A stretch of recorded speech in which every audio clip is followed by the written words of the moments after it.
दर्द कर रहा। फिर महाराज जी बताए, लेकिन स्वामी जी की बात याद थी। स्वामी जी सामने बैठे थे, कहे कि बच्चा जब तक मैं न कहूं तब तक उठना मत। महाराज जी कहने लगे, 1 घंटा के बाद मेरे शरीर और हाथ पैर का दर्द खत्म हो गया। ये हाथ पैर शून्य हो गए। धीरे धीरे 2 घंटे हो गए। ऐसे महाराज जी कहने लगे। फिर धीरे धीरे पूरा शरीर शून्य हो गया। और उसके बाद फिर क्या क्या हुआ महाराज जी ने उसका जिक्र नहीं किया। प्रेमी भाई बहनों, अपने गुरु महाराज शरीर छोड़ने के पहले महाराज जी को पूरा करके गए।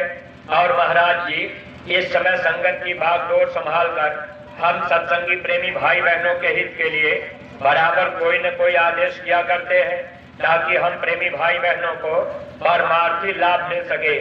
तो गांव के प्रेमी भाई बहन, अगर कभी कोई आपसे कह दे कि अब तो बाबा जी मथुरा में नहीं रहे, तो आप धोखा मत खाइएगा। हमारे गुरु महाराज ने सन 84 में बंबई में कह दिया था कि आगे चल करके बहुत से बाबा जय गुरुदेव बन जाएंगे। लोग जगह जगह नकल करके बैठ जाएंगे, प्रेमियों को भ्रमित कर देंगे। आगाह कर देना मेरा काम है, ताकि आप ये न कह सको ये बात हमको पता नहीं था। गांव के नए प्रेमी भाई बहन, अगर कोई आपसे कह दे कि भाई अब आप मथुरा क्यों जाएंगे, यह सीतापुर में नीमसार में बाबा जय गुरुदेव आश्रम बना है और वही चलेंगे। कोई आपसे कह देगा कि भाई अब फैजाबाद चलते हैं। कोई कह दे कि लखीमपुर में ही अब बाबा जय गुरुदेव आश्रम बना है, अब वहां मथुरा जाने की क्या जरूरत। तो गांव के नए प्रेमी भाई बहन, आप कभी धोखा मत खाइएगा। हमारे गुरु महाराज पहले बता दिए थे कि आगे नकली जय गुरुदेव बनेंगे, जगह जगह बैठ जाएंगे। स्वामी जी महाराज ने कहा, जब कभी आपकी इच्छा हो जाए जीते जी भगवान को पाने की, तो आप मथुरा चले आना, आपको रास्ता मिल जाएगा। प्रेमी भाई बहनों, कभी भी आपकी इच्छा बन जाए कि हम जीते जी भगवान को पाना चाहते हैं, तो जब आप मथुरा पधार जाएंगे, जब मथुरा में कार्यक्रम रहता है, तो आपको ये रास्ता मिल जाएगा। जब आप रास्ते पर चलेंगे, सुमिरन ध्यान भजन करेंगे, आपको अनुभव होगा जन्म जीवन आपका सार्थक बन जाएगा। इसलिए गांव के प्रेमी भाई बहन, भूल भरम में कभी मत रहिएगा। और जो अपने सत्संगी प्रेमी है, आपके घर में परिवार में बच्चे हैं, बच्चों को भी जब आप मथुरा ले जाएंगे, बच्चे भी आते जाते रहेंगे, तो बच्चों के ऊपर संस्कार पड़ जाएगा। 5 साल के ऊपर के बच्चे भी भजन करने का रास्ता पाकर ये भी अपना जन्म जीवन सार्थक बना ले। इसीलिए पूज्य महाराज जी ने युवा संगठन का निर्माण किया। जो भी नौजवान बच्चे हैं, अगर आप युवा संगठन में शामिल होकर आप आते जाते रहेंगे, सेवा करते रहेंगे, दया दुआ आपको मिलती रहेगी। इस समय पूज्य महाराज जी महाराष्ट्र की धरती पर काफिला लेकर के निकले हुए हैं और लगभग 50 बच्चे, युवा संगठन के 50 बच्चे काफिले में चल रहे, निरंतर प्रचार प्रसार कर रहे, दया दुआ का लाभ ले रहे। इस तरह से हम आप सत्संगी प्रेमी भाई बहन अपने बच्चों को अगर युवा संगठन में जोड़ देंगे, तो ये बच्चे धीरे धीरे सेवा में लग जाएंगे, भजन करने लग जाएंगे। तो जो भी नौजवान बच्चे हैं, आप लोग भी सुमिरन ध्यान भजन किया करिए। गांव के प्रेमी भाई बहन, कबीर साहब इस बात को लिख दिए थे कि आप चौथेपन में अगर भजन करने के लिए सोचेंगे, तो बाद में पश्चाताप करना पड़ेगा। इसलिए मौका हमको आपको ये मनुष्य शरीर का मिला हुआ है। अगर हम आप चाहें तो मानव जीवन का सच्चा सुख प्राप्त कर सकते हैं। तो जितने सत्संगी प्रेमी हैं, अपने अपने बच्चों को आप लोग बैठाया करिए, ताकि आगे आने वाले समय में बच्चों का सुधार हो जाए। अगर हम आप गुरु महाराज की बातों को याद रखेंगे, तब तो हम आप लाभ पाएंगे। स्वामी जी महाराज ने कहा, जब मौत का समय आ जाएगा, तो ये शरीर आपका यही पड़ा रहेगा, आत्मा के साथ में क्या जाएगा। तो आत्मा के लिए जो कमाई हम आप करेंगे, वही साथ में जाता है। स्वामी जी महाराज कहते थे, यही भजन तेरे संग चलेगा, पावेगा राम, मन तू भजो गुरु का नाम। भजन ही आत्मा के साथ में जाता है। लेकिन सत्संगी प्रेमी भाई बहनों, अगर हम आप गुरु महाराज के वचनों को समझ लें, भजन क्या है अगर इसको हम आप जान लें, तब तो हम आप लाभ पा सकते हैं। एक बार स्वामी जी महाराज से प्रेमी ने कहा कि हुजूर भजन कैसे होगा। अब वो भजन पर बैठते जैसे हम आप बैठते हैं, कुछ पता नहीं चलता है, नींद लग गई, सो गए। तो स्वामी जी महाराज से प्रेमी ने पूछा, हुजूर भजन कैसे होगा। गुरु महाराज ने कहा, बच्चा जो मैं कहूं वो तुम कर दो, वही भजन है। अगर महात्मा जो कह दे, अगर हम आप उसको करें, तब भजन है। जैसे सामूहिक भजन में बैठने का आदेश है, 1 घंटा सुबह शाम हम आप बैठे तो वो भजन में जुड़ जाएगा। उस समय स्वामी जी महाराज भूमि ज्योतक का प्रचार करवा रहे थे। स्वामी जी ने उस प्रेमी से कहा कि जाओ तुम भूमि ज्योतक का प्रचार कर दो, तो ये तुम्हारा भजन में सब जुड़ जाएगा। ऐसे सत्संगी प्रेमी भाई बहनों, हम लोग अगर अपने गुरु महाराज के वचन याद रखते तो आज जितने भी सत्संगी प्रेमी हैं, हम सब लोग भजन के रास्ते पर अपना समय लगाते, कमाई करते, क्योंकि जब मुसीबत का समय आएगा तो भजन ही हमारे आपके काम आएगा। ये दुनिया की सारी दौलत यही पड़ी रह जाएगी। पूज्य महाराज जी ने हम सत्संगी प्रेमी भाई बहनों को ये आदेश दे दिया था। महाराज जी ने यही कहा था कि प्रत्येक सत्संगी प्रेमी भाई बहन एक एक गांव गोद लेकर के गांव में जा करके जन जन तक गुरु महाराज का संदेश पहुंचा दे। एक एक गांव गोद लेने की जिम्मेदारी और गांव में जा करके प्रचार करने की जिम्मेदारी हम सत्संगी प्रेमी भाई बहनों को दी गई।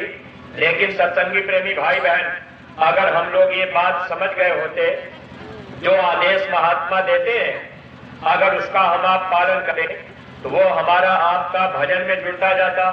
आज हम आप इस बात पर विचार नहीं कर पाए, इसलिए जो भी सत्संगी प्रेमी भाई बहन हैं, आप इन बातों को ध्यान में रखिएगा। अगर हम आप गांव गोद नहीं ले पाए और गांव गोद ले करके गांव गांव में हम आप प्रचार करने नहीं जा रहे तो हम लोग अपने आप को धोखा दे रहे। इसलिए जितने भी सत्संगी प्रेमी भाई बहन हैं, आप लोग कोशिश कीजिए कि एक एक गांव को सब लोग गोद ले लीजिए। अगर आपने एक बार गांव गोद ले लिया, एक गांव आपने गोद ले लिया, एक बार आप गांव में गए, आपने पुस्तक बांट दिया, दोबारा आप गांव में गए, आपने सत्संग करा दिया। अब आप ये कहेंगे कि भैया हम तो गांव गोद ले लिए हैं और हमने 2 बार गांव में जा करके हमने पुस्तक भी बांट दिया और हमने सत्संग भी करा दिया। अगर एक बार आपने गांव में सत्संग करा दिया तो आपने गुरु के वचन का पूरा पालन नहीं किया। इसलिए बात समझ लीजिए, आपको करना क्या है। जब आप एक गांव गोद लेंगे तो आप उस गांव में बार बार आपको जाना पड़ेगा।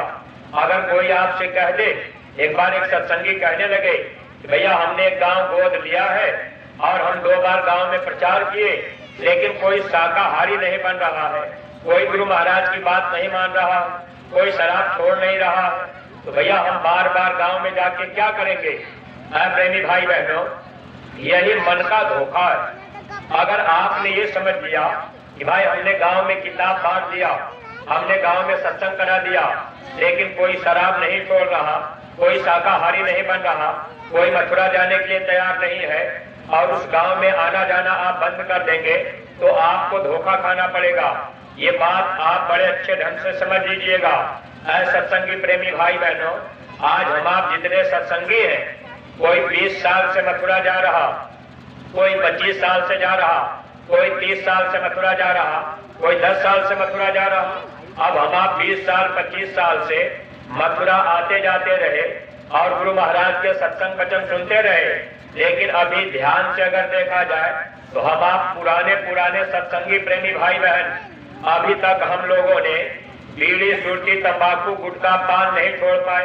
बहुत से सत्संगी ऐसे हैं जो अभी आप जैकेट पहने हैं और दुकान पे गुटखा पान खरीद के खा रहे।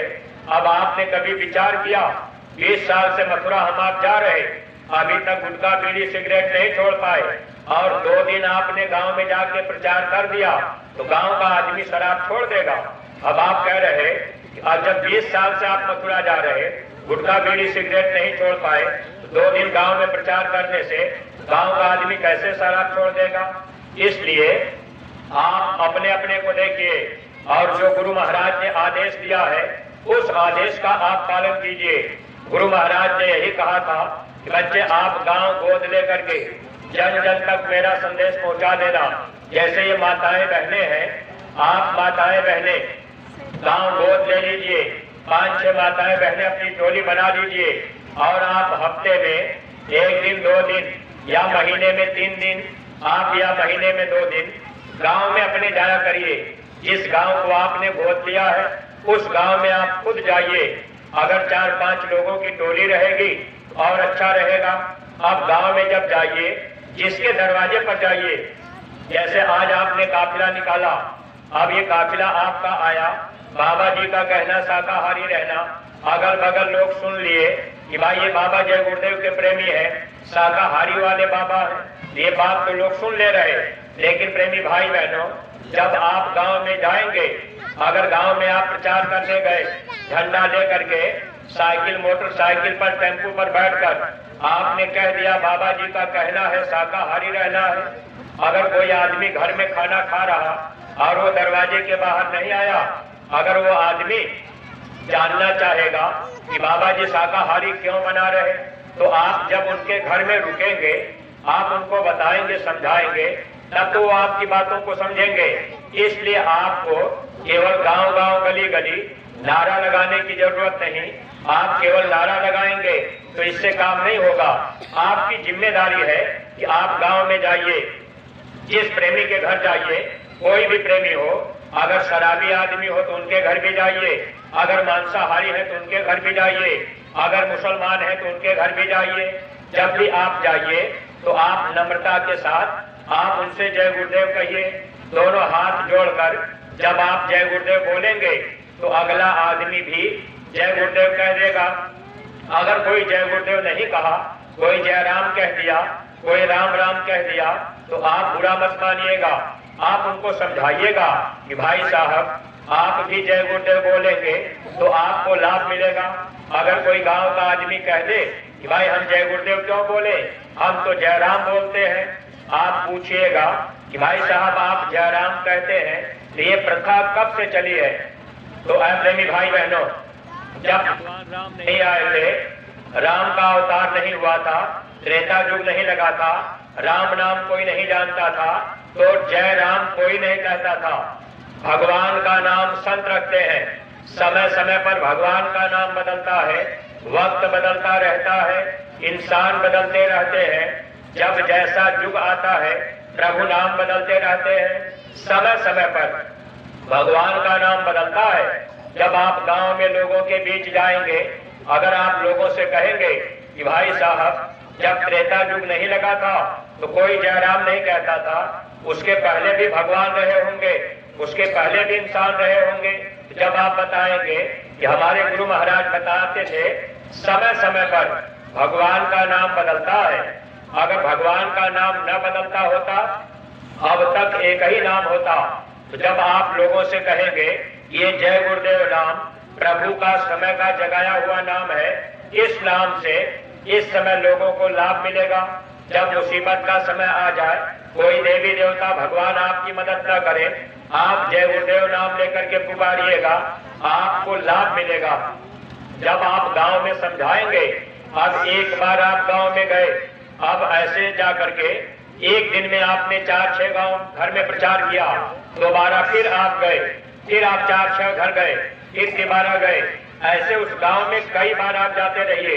तो जिस घर में 1 बार 2 बार 3 बार आप जा करके अपने गुरु महाराज की बात बता देंगे और वे लोग जब आपको देखेंगे, जब आप गांव में जैकेट पहन के जाएंगे, तो जिस घर परिवार में आप 3-4 बार जा चुके हैं और आप उनको बता चुके हैं कि ये भगवान का नाम है, तो वो आपको देखते ही गांव के लोग आपसे जय गुरुदेव कहने लगेंगे। जब आप जय गुरुदेव कहेंगे तो गांव के लोग भी जय गुरुदेव बोलेंगे, शराब पीने वाले लोग भी जय गुरुदेव कहने लगेंगे, मांस खाने वाले लोग भी जय गुरुदेव बोलने लगेंगे। और गुरु महाराज ने यही तो कहा था, यही जिम्मेदारी हमारी आपकी है, इसीलिए गांव गोद लेकर के प्रचार करने की जिम्मेदारी दी गई। जब हम आप गांव गांव में जाएंगे और घर घर में जाएंगे, बार बार जाएंगे, तो गांव का हर आदमी, बच्चा बच्चा भी जय गुरुदेव बोलने लगेगा। और गुरु महाराज ने क्या कहा था? जन जन की जुबान पर जब जय गुरुदेव आएगा, तब सच्ची स्वतंत्रता का आनंद पाएगा। हम हो गए गरीब, तन धन से है दुखी, भूलो को यही नाम अब तो होश में लाएगा। स्वामी जी महाराज ने कहा था, क्या बच्चा, जन जन के जुबान पर अगर जय गुरुदेव नाम आ जाएगा तो इसका लाभ हमको आपको क्या मिलेगा? सब सच्ची स्वतंत्रता का आनंद पाएगा। गांव के प्रेमी भाई बहन, सत्संगी प्रेमी भाई बहन, अगर आपने एक एक गांव गोद ले लिया और आपने ये काम कर दिया कि जिस गांव को आपने गोद लिया उस गांव का हर आदमी जय गुरुदेव अगर बोलने लगा, तो आप ये समझ लीजिए आप गुरु महाराज के सच्चे सिपाही माने जाएंगे। और निश्चित है कि हम जीवों को नरको 84 की पीड़ा से, कर्म के बंधन से महात्मा आजाद करा देंगे। और गांव में जो लोग गरीबी में है, जो लोग बीमारी में है, जो लोग तकलीफों में है, ऐसे लोगों को ये जय गुरुदेव नाम होश में ले आएगा। ऐसे लोग भी फिर महात्मा के पास जाएंगे और उनसे रास्ता लेकर के वे लोग भी भजन में लग जाएंगे। ये वैचारिक क्रांति के बिगुल बजाने वाले महापुरुष, अब ये वैचारिक क्रांति अगर हम आप गांव गांव नहीं फैलाएंगे तो हम लोगों को कर्म दोष लग जाएगा। इसलिए सत्संगी प्रेमी भाई बहनों, केवल नाम दान ले लेने से, मथुरा आ जाने से आप चाहे कि हमारा बचाव हो जाए, हमारा छुटकारा हो जाए, इस बात को समझ लीजिएगा। अगर आपने गांव गोद नहीं लिया, आप गांव में जा जा करके प्रचार नहीं करते रहे, तो बाद में आपको पश्चाताप करना पड़ेगा। क्योंकि गुरु महाराज ने ये बात पहले कही थी, क्या बच्चा, जब धर्मराज के दरबार में पेशी होगी वहां काल हिसाब लेगा और कहेगा कि इस जीव ने अपने जीवन में ये बुरा बुरा काम किया है। आज हम आप जो सत्संगी प्रेमी हैं, जब 10 साल पहले, 20 साल पहले गुरु महाराज से हम लोग नहीं जुड़े थे तो हम लोग भी तो शराब पीते थे, हम लोग भी तो मांस खा लेते थे, हम लोग भी तो बुरे कर्मों में फंसे थे। प्रेमी भाई बहन, गुरु महाराज के पास हम आप गए, गुरु महाराज ने हम लोगों की बुराई की तरफ ध्यान नहीं दिया, सत्संग सुनने को मिला, गुरु महाराज ने विचारों को बदल दिया, शराब छूट गई, मांस छूट गया। ऐसे ऐसे सत्संगी है जो लोग स्वामी जी के पास गए, शराब पीते रहे और वहां जाने के बाद शराब बिल्कुल ही छूट गई। तो कहने का मतलब जो कर्म हम आप पहले कर चुके हैं, क्या उस कर्म की सजा नहीं मिलेगी? इसीलिए महात्मा हमसे आपसे अच्छा काम करवाते हैं। जब हम आप गांव गोद ले करके प्रचार करते रहेंगे तो धर्मराज के दरबार में गुरु महाराज बताएंगे कि देखो ये मेरा बच्चा पहले गलती तो किया है, लेकिन अब ये धर्म का काम करता है, प्रचार करता है, अब ये शाकाहारी रहता है, लोगों को अपना संदेश देता है। इसीलिए सत्संगी प्रेमी भाई बहन, स्वामी जी महाराज हम लोगों को बचाने के लिए ये गांव गोद लेकर के प्रचार करने का आदेश पूज्य महाराज जी ने दिया।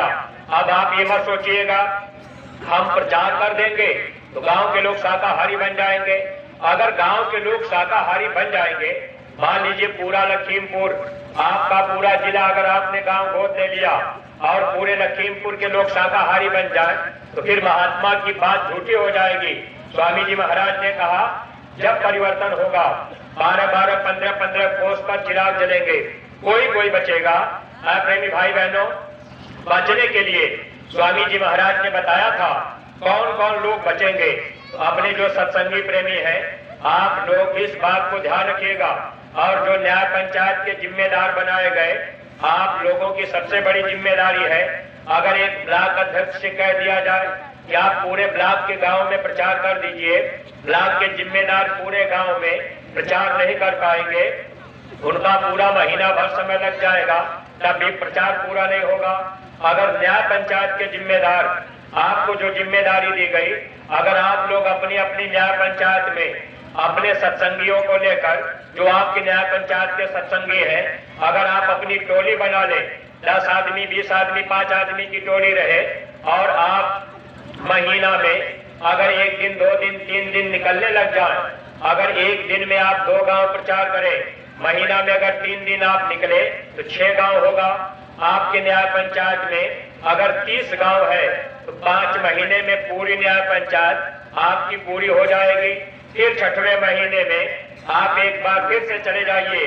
ऐसे प्रेमी भाई बहन, गुरु महाराज का काम अगर हम आप करेंगे, हम आप सज्जू के सिपाही बनाए गए।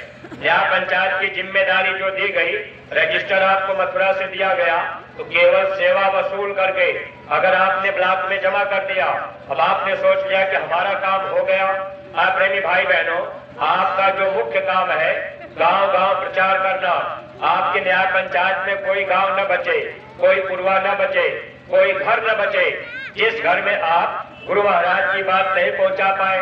इसलिए थोड़ा अपने को मिलाइएगा।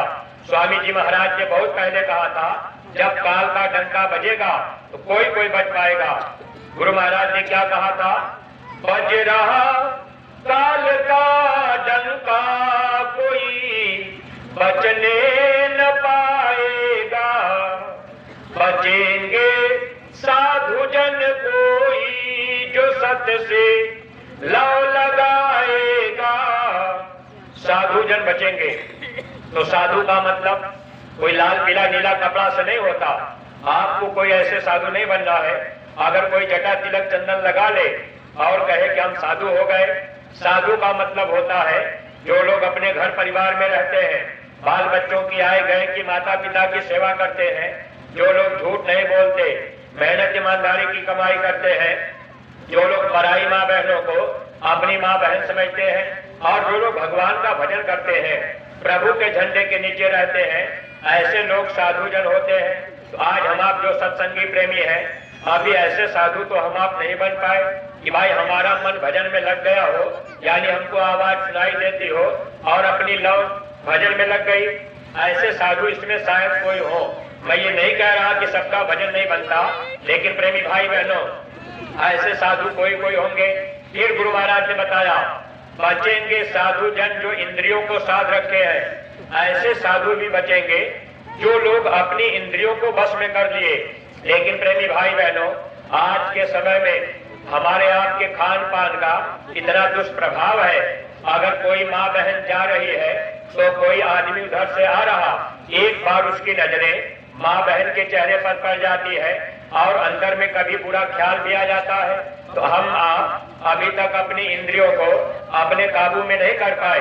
अगर इंद्रियां काबू में हो जाती, कोई माँ बहन जा रही, हम आप अपना सर नीचे किए हुए हम आप सीधे चले जाते, माँ बहनों के चेहरे के तरफ हम आप अपनी निगाह भी न उठाते। लेकिन ऐसे साधु भी हम आप नहीं बन पाए, इंद्रिय अपने बस में हो और हम आप अपने को बचा ले। स्वामी जी महाराज ने कहा, कुछ लोग अपने को नहीं बचा पाएंगे। कौन लोग नहीं बचेंगे? गुरु महाराज ने कहा, मांस खोरों व मदिरा पान करने वालों सुन लेना, तुम्हारा मांस अब कोई गिद्ध कौवे न खाएंगे। ऐसे लोग अपने को नहीं बचा पाएंगे। जो लोग मांस मछली अंडा शराब में लगे हुए हैं और इसी में अपना जीवन बिता रहे हैं, स्वामी जी महाराज ने कहा और भी कुछ लोग बच सकते हैं। और वो कौन लोग बचेंगे? तो गुरु महाराज बताए थे, बचेंगे वे भरोसा जिनको मेहनत की कमाई का। जो लोग मेहनत और ईमानदारी की कमाई करते हैं। स्वामी जी महाराज ने एक बार कहा, मेहनत और ईमानदारी ये मनुष्य का गहना है। अगर ये गहना हम आप पहन लें, तब तो हम आप उस पिया के पास जाने के काबिल हो जाएंगे। जैसे इस संसार में गरीब से गरीब आदमी अगर अपनी बेटी की शादी कर देता है, अगर अपनी बेटी को वो व्यक्ति अगर पिया के पास, पति के पास भेजता है, सांसारिक पति के पास, तो गरीब आदमी भी अपने बच्ची को गहना पहना के ही भेजता है। प्रेमी भाई बहनों, ये सूरत, ये आत्मा, ये पत्नी है। और स्वामी जब नाम दान दे देते हैं तो ये स्वामी हो जाते हैं। अगर उस स्वामी के पास, उस पिया के पास अपने सच्चे घर जाना है, सच्चा सुख पाना है, तो मेहनत और ईमानदारी ये गहना हमको आपको पहनना पड़ेगा। अगर हम आप विचार करके देखें तो प्रेमी भाई बहनों, मेहनत और ईमानदारी का गहना अभी तक कोई कोई प्रेमी पहन पाए। अब आप थोड़ा मिलान कर लीजिएगा। स्वामी जी महाराज ने कहा, मेहनत तो खेती में, दुकान में, दफ्तर में लगभग सब लोग कर रहे, लेकिन ईमानदारी अभी कोई कोई के पास आ पाई। जैसे आप दो भाई का बंटवारा होने लगे, अब आप लोग बताइएगा, दो भाई का बंटवारा हो रहा, बड़ा वाला भाई अपने ज्यादा हिस्सा ले लिया और छोटे वाले भाई को उसने कम दिया, यानी बंटवारे में बड़ा भाई अपने ज्यादा हिस्सा लिया और छोटे वाले को कम दे दिया, तो भाई ने भाई के साथ में ईमानदारी किया या बेईमानी किया? बेईमानी कर दिया। प्रेमी भाई बहनों, जब मानव जीवन में गुरु मिल जाते हैं तो कमाई का 10वां हिस्सा गुरु का होता है। अगर हम आप कमाई का 10वां हिस्सा अपने गुरु को देते तब तो गुरु के साथ बेईमानी न होती, लेकिन गुरु का हिस्सा यानी 10वां हिस्सा, इसमें कोई प्रेमी होंगे जो अपनी कमाई का 10वां हिस्सा गुरु महाराज को दे पाते होंगे। मैं ये नहीं कह रहा कि सब लोग नहीं, लेकिन कोई होगा।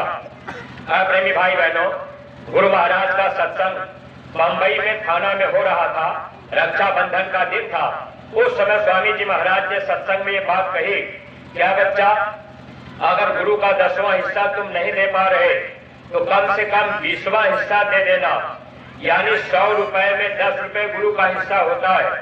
अगर 10 रुपया नहीं दे पा रहे तो 5 रुपया तो दे ही देना।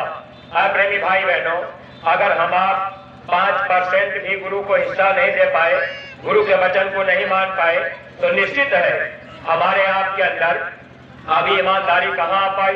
सत्संगी प्रेमी भाई बहनों, अब हम आप इस बात का विचार करें, जो न्याय पंचायत के जिम्मेदार बनाए गए, आप भी विचार कीजिएगा, 10वां हिस्सा तो हम आप दे नहीं पा रहे।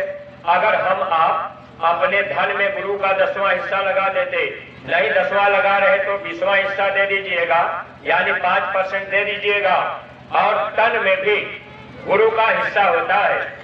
जैसे हम आप इस शरीर से अगर 10 दिन में 9 दिन अपने घर परिवार खेती बाड़ी दुकान दफ्तर का काम किए अपने शरीर के लिए, तो 10 दिन में 1 दिन इस शरीर से अगर आप अपने गुरु का काम करते तब तो आपने अपने तन में गुरु का हिस्सा दे दिया।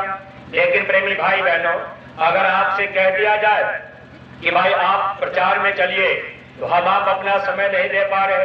न्याय पंचायत के जिम्मेदार प्रेमी भाई बहन, आप लोग अपनी अपनी जिम्मेदारियों को निभाइए। आप इस तन में 10वां हिस्सा देना शुरू कर दीजिए। अपने अपने न्याय पंचायत में आप प्रचार में अपना समय देना शुरू कीजिए। वो भी पूरा समय हम आप नहीं देंगे। अगर सुबह आप खेती बाड़ी थोड़ा गोरु बछरू काम करके 10-11 बजे निकलेंगे और आप प्रचार करने जाएंगे, फिर 4-5 बजे आप लौट आएंगे, तो मात्र 5-6 घंटा गुरु के काम में हम आप दे पा रहे। अगर हम आप 10वां हिस्सा देने लगे तो 10 दिन में 1 दिन, 30 दिन में 3 दिन, महीना में 3 दिन अगर इस तन से हम आप गुरु महाराज का काम करें, यानी गांव गांव जाएं, और जब भी गांव में जाइए जो न्याय पंचायत के जिम्मेदार है, आप ऐसा कीजिएगा, 1 दिन में आप 2 ही गांव प्रचार कीजिए। अगर गांव बड़ा है तो 1 ही गांव कीजिए। जरूरत नहीं है कि आप 10 गांव दौड़ आइए। 1 गांव में आप जाइए, हर घर में जाइए, हर आदमी से मिलिए, हर आदमी को अपने गुरु महाराज की बात बताइए। जब आप अपनी बात बतावे, अगर कोई आदमी ध्यान से सुने तब तो आप उनको समझाइए, बताइए। अगर कोई आदमी कहे कि भाई मेरे पास समय नहीं है, अरे आप ठीक है चलिए कोई बात नहीं, तो ऐसे लोगों के बीच में अपना समय मत बिताइएगा। और जो लोग अपनी संगत छोड़ गए, यानी जो लोग मथुरा और खिंदौरा छोड़ गए, अब लोग इधर उधर आने जाने लगे, आप पुराने प्रेमी भाई बहनों को समझाने में अपना समय बर्बाद मत कीजिएगा। आप एक बात ध्यान रखिएगा, अगर कभी भी आप मुर्दे को जगाएंगे तो मुर्दा उठेगा नहीं। अगर सोए हुए आदमी को जगाएंगे तो वो आदमी जग सकता है। ठीक इसी तरह से अगर लोग संगत छोड़ दिए, मथुरा छोड़ दिए, तो आप उनके पीछे मत पड़िए। महाराज जी ने कहा मथुरा उनका देखा हुआ है, एक समय आएगा लोग कहीं न कहीं से हार करके, रो करके, लाचार हो करके लोग मथुरा आएंगे। विश्व को शांति यही से मिलेगी। आपकी बात मथुरा में जो भीड़ भंडारे पर हुई, आपके लखीमपुर जिले से ही इतनी ज्यादा बसे गई, प्रेमी गए कि लोगों को खाने रहने की व्यवस्था में थोड़ी बहुत तकलीफें उठानी पड़ी। और सत्संगी प्रेमी भाई बहन, आप लोग ये बात ध्यान रखा करिए, जब आपको मथुरा जाना हो तो आप समय के पहले आप अपने अपने ब्लॉक के जिम्मेदारों को बता दिया करिए कि भाई हम एक बस जा रहे, हम ट्रेन से 50 आदमी जा रहे, हमारी डेरा राउटी और लैट्रिन की व्यवस्था पहले से बनी रहे। अब आप मथुरा गए, अब आप होली पर जाना होगा, अब 3 दिन वहां रुकना है, अब एक दिन आप पहुंचे, अब अपना बैग बिस्तर कहीं आप दूसरे के डेरे में रखे और एक दिन प्रसाद मिला, दूसरे दिन फिर आप बैग बिस्तर उठाए चले दिए, तो जिले के लोग भी अगर डेरा राउटी लगवा देंगे, आप डेरे राउटियों में नहीं जाएंगे, किराया भाड़ा कौन देगा? इसलिए प्रेमी भाई बहन, आप अपने अपने जिले में रुका करिए और जो डेरे राउटी लगे किराया भाड़ा दिया करिए, भंडारे में मिल करके आप भोजन बना करके खाया करिए। इससे महात्मा लेना देना पूरा करा देते हैं। जब आप संगत में जुड़ेंगे आपको पूरी पूरी दया मिलेगी। अगर आप वचन को नहीं मानेंगे पूरा लाभ हम आप नहीं पा सकते। सत्संगी प्रेमी भाई बहनों, अगर हम लोग वचनों को पकड़ करके चलते रहेंगे तब तो पूरा पूरा लाभ पा लेंगे, वरना ये जन्म जीवन हम लोगों का ऐसे ही ये धोखे में निकलता चला जाएगा। जब गांव गोद ले करके आप अब गांव में चले गए, एक गांव में आपने एक दिन में 2 गांव किया, गांव में 10-5 आदमी अगर अच्छे विचार के मिल जाए, जो आपसे कहे कि बाबा जी ने अच्छा काम किया, आप लोग अच्छा काम कर रहे, आप लोग धर्म के काम में प्रचार कर रहे, तो ऐसे आदमियों का नाम मोबाइल नंबर नोट कर लीजिए। एक गांव से अगर 5 आदमी आपको अच्छे मिल गए, 5 नाम आपने नोट कर लिया, प्रेमी भाई बहन, ऐसे आप अपने पूरे न्याय पंचायत में, अगर आपकी न्याय पंचायत में 30 गांव है, अगर आपने एक गांव से 5 आदमी का नाम ले लिया, मोबाइल नंबर ले लिया, तो आपके पास 150 नाम मोबाइल नंबर हो जाएंगे नए लोगों का। और बीच बीच में आपने फोन लगा दिया, हाल चाल कर लिया, कहीं सत्संग है आपने बता दिया भैया अगर खाली है तो यहाँ सत्संग है आ जाइए। अच्छा होली पर हम लोग मथुरा जा रहे, अगर मौका हो तो 3 दिन के लिए चले चलिए। जब 150 आदमी से आप बातचीत करेंगे तो 4-5 लोग जरूर मथुरा जाएंगे। न्याय पंचायत के जिम्मेदार प्रेमी भाई बहन, अभी महाराज जी ने कहा अभी हम न्याय पंचायत स्तर पर एक कार्यक्रम करेंगे, यानी आपकी न्याय पंचायत अगर खड़ी आप नहीं कर पाए, प्रचार नहीं कर पाए, जब महाराज जी कार्यक्रम न्याय पंचायत स्तर पे करेंगे तो आप कहेंगे हम कैसे करावे, हमारे यहाँ संगत नहीं है। इसलिए न्याय पंचायत के जिम्मेदार आप लोग अपनी अपनी न्याय पंचायत का कोई गांव मत छोड़िएगा। सत्संगी प्रेमी भाई बहन, जब भी आप गांव में प्रचार करने जाइए तो खर्चा अपना लगाइएगा, किराया भाड़ा अपना, डीजल पेट्रोल अपना, संगत का खर्च मत कीजिएगा। ये बात ध्यान रखिएगा। स्वामी जी महाराज ने कहा था बचेंगे वे जो परोपकार में तन धन लगाएंगे। ऐसे लोग भी बचेंगे जो लोग परोपकार में अपना तन भी लगाएंगे और अपना धन भी लगाएंगे। माताएं बहने, अगर आपने गांव गोद ले लिया, आप कोई रिक्शा कोई टेम्पू कर लीजिए, अब 5-6 माताएं बहने बैठ जाइए, अपना अपना किराया दे दीजिए और दिन भर आप गांव में प्रचार कर लीजिए। तो माताएं बहने माताओं बहनों को समझाएंगी। जब आप गांव में जाएंगे, मान लीजिए कोई माताएं बहने आप किसी को समझाने लगी, अगर कोई माता बहन गांव में भगवान की पूजा कर रही, अगर वो कह देंगी कि अरे आप लोग जय गुरुदेव की पूजा करते हैं तो हम तो भगवान शंकर की पूजा करते हैं, तो हम मथुरा किराया भाड़ा लगा के क्यों जाएंगे, हम तो यही घर में पूजा कर देंगे। तो आप उनको प्रेम प्यार से समझाइएगा। आप अगर कोई बात प्रेम से कहेंगे लोग बातों को समझेंगे। आप दोनों बात बता दीजिएगा कि भगवान की पूजा करने से, देवी देवता की पूजा करने से कर्मों की माफी नहीं होगी। जब आत्मा धर्मराज के दरबार में जाएगी कर्म की सजा दी जाएगी, नर को 84 में डाला जाएगा। अगर संत मिल जाएंगे, आप उनकी पूजा करेंगे यानी गुरु की बात मानेंगे, तो आपके कर्मों की माफी हो जाएगी, फिर काल सजा नहीं दे पाएगा। एक बार भगवान शंकर पार्वती जा रहे थे, रास्ते में एक मछुआरा मछली मार रहा नदी के किनारे, पार्वती का ध्यान गया।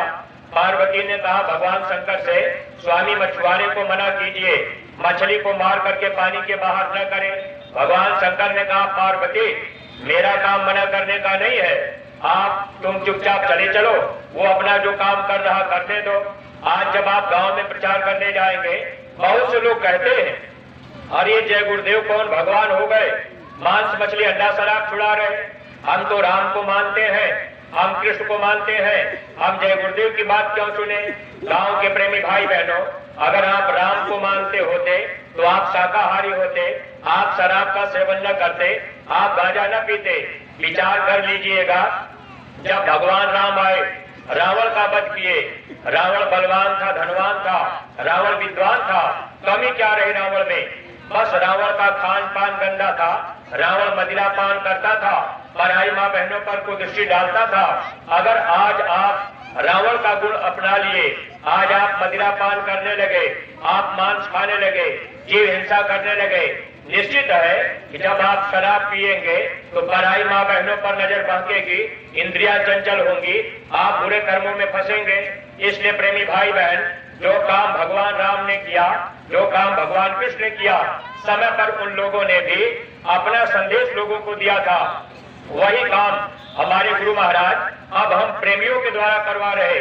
स्वामी जी महाराज ने कहा, क्या बच्चे मैं आपकी पूजा राम और कृष्ण के समान करवा दूंगा। गुरु महाराज ने कहा, बच्चा एक वक्त आएगा कि आपके लोग पूजा करेंगे। ऐसे सत्संगी प्रेमी भाई बहनों, त्रेता में एक राम तो एक रावण था, लेकिन कलयुग में घर घर में रावण है। और कलयुग में कितने राम की जरूरत पड़ेगी? जब राम अपने गुरु के पास गए, गुरु के आदेश में हर काम करते थे। अगर आप भी गुरु के पास चले गए, हर काम गुरु आदेश में करने लगेंगे, तो आपके अंदर वो शक्ति आ जाएगी और गुरु आपका काम कर देंगे। आपका नाम भी होगा, आपका काम भी होगा।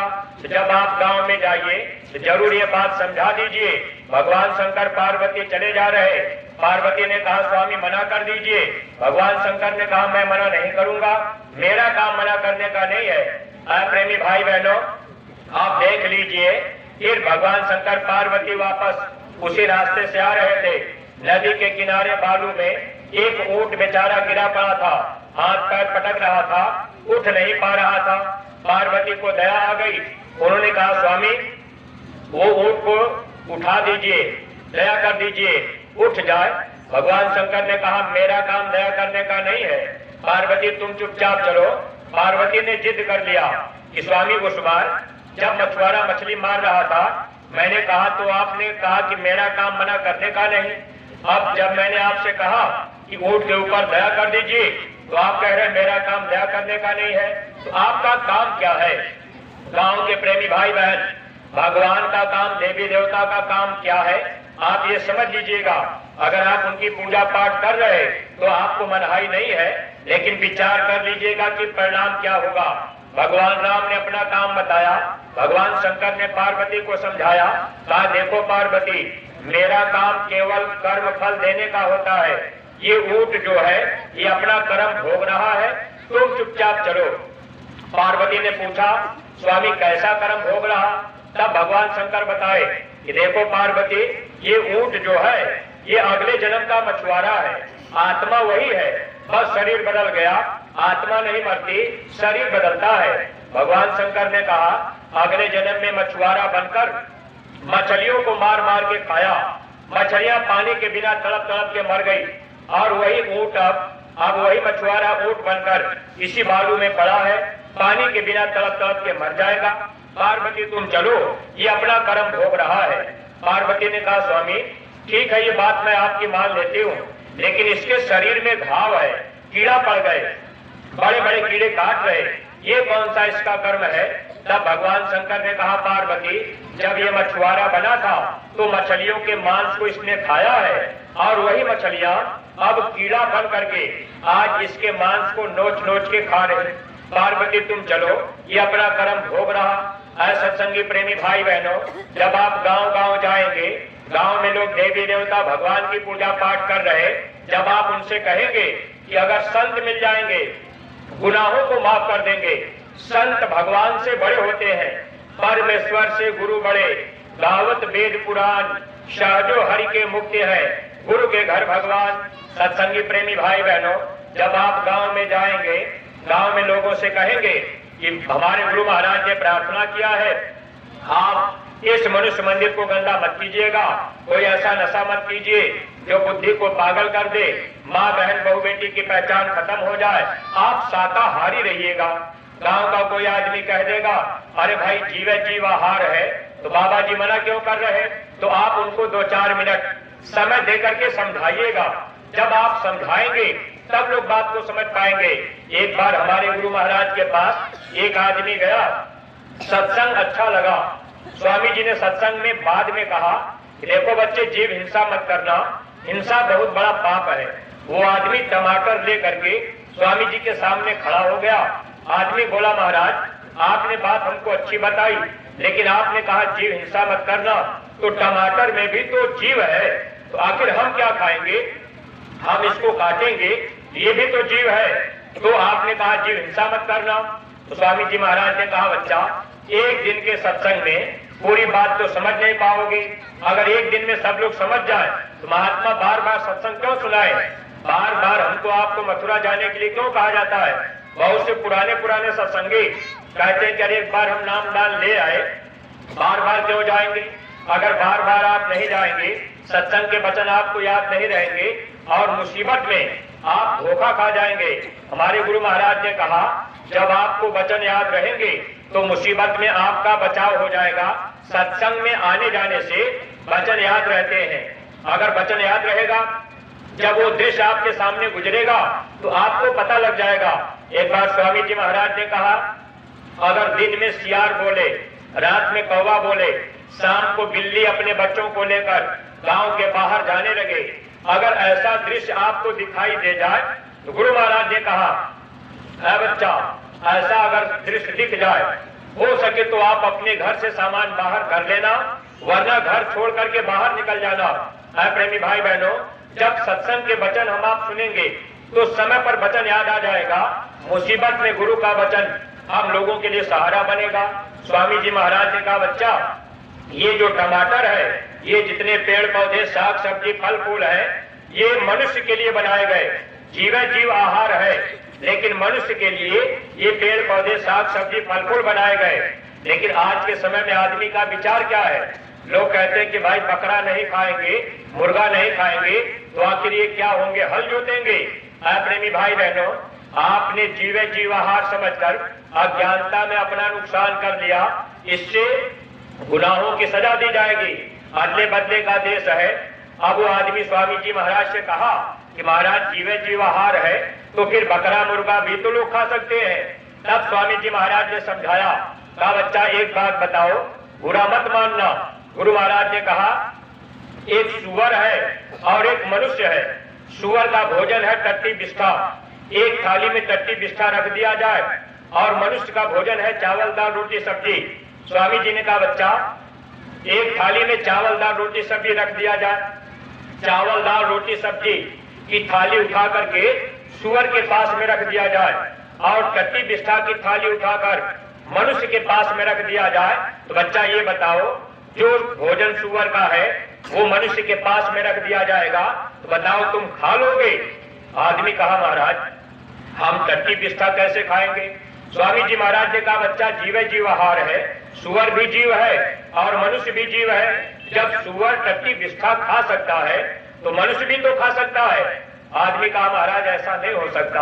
गुरु महाराज ने कहा बच्चा, जब तुम ये बात जान रहे कि सुअर का भोजन हम नहीं कर सकते, तो मनुष्य का भोजन क्या है ये तुमको जानकारी करनी चाहिए थी।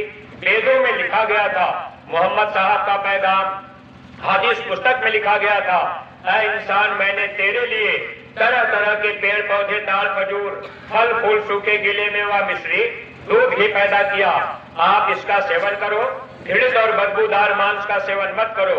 मांस मनुष्य का भोजन नहीं है। मनुष्य का भोजन क्या है, अन्न खाए सो मानवा, मांस खाए सो स्वान, अन्न मांस दोनों भके सो प्राणी राक्षस जान।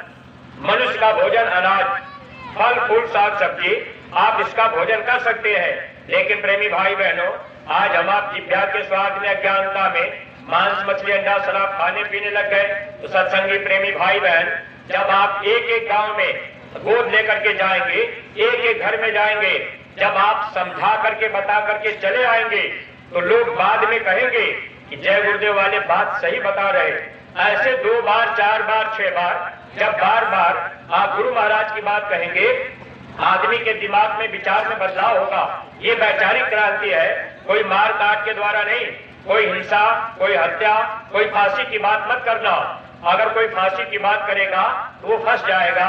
इसलिए आप ये बात ध्यान रखना, वैचारिक क्रांति फैलाने के लिए गुरु महाराज ने हम लोगों को सिपाही बनाया है और ये ड्यूटी एक एक गांव की ड्यूटी हर सत्संगी प्रेमी भाई बहन को दी गई है। अगर आपने अपनी ड्यूटी नहीं निभाई, वेतन नहीं मिलेगा। अगर पुलिस की नौकरी लग जाए, अगर पुलिस की ड्यूटी लग जाए चौराहे पर, पुलिस वहां ड्यूटी पर हाजिर न रहे, वेतन नहीं मिलेगा। अगर हमारी आपकी ड्यूटी है एक एक गांव गोद लेकर के प्रचार करने की, अगर हम आप ये ड्यूटी नहीं निभाए तो जीवात्मा यही जन्म मरण की पीड़ा में दुख पाएगी। अगर हम आप ये काम कर देंगे तो स्वामी जी महाराज ने कहा था, बच्चा तुम मेरा काम कर दो, मैं तुम्हारा काम कर दूंगा। इसलिए प्रेमी भाई बहन, आप एक एक गांव गोद लेकर के प्रचार प्रसार बराबर करते रहिएगा। देखिए पूज्य महाराज जी हम लोगों को हर तरह का लाभ देने के लिए निरंतर प्रयास में लगे हुए हैं। जैसे आप अपने अपने गांव में जहां संगत नहीं है, गांव गोद लेकर के आप प्रचार करेंगे, अपना खर्च करेंगे, ऐसे ही आपके पूरे जिले को 2 कार्यक्रम दिया गया है गुजरात में।